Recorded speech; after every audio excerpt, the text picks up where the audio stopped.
జీవితంలో పైకి ఎదగాలి అంటే ఒక నిచ్చెన కావాలి కదండి. ఆ నిచ్చెన ప్రేరణ రూపంలోనో, ఆదర్శం రూపంలోనో, స్వయంగా ఎదిగిన తీరు రూపంలోనో తనని వాడుకోనిచ్చిన బంధువులో, దగ్గరవారో సాధారణంగా అయి ఉంటారు.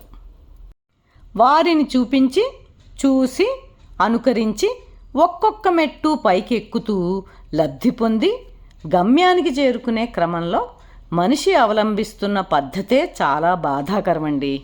ఎదగాలంటే తొక్కాలి అనే విధంగా ఒక్కొక్క మెట్టుకు కారణమైన వారిని తొక్కేస్తూ పై మెట్టును అందుకుంటూ పైకి వెళ్ళేసరికి ఇది తన ప్రతిభ కాదనుకుంటారేమోనని ఎక్కడానికి తొక్కిన మెట్లను అవమానము, అవహేళన, దుష్ప్రచారము లాంటి హీనకృత్యాలు చేస్తూ తనకు భుజం కాసిన వారిని, వారి ఉనికిని చెరిపేయడం అనేది చాలా బాధాకరమండి.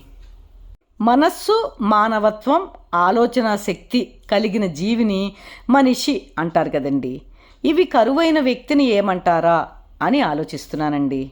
మనిషిలా పుట్టాం, మనిషిలా బతుకుతాం.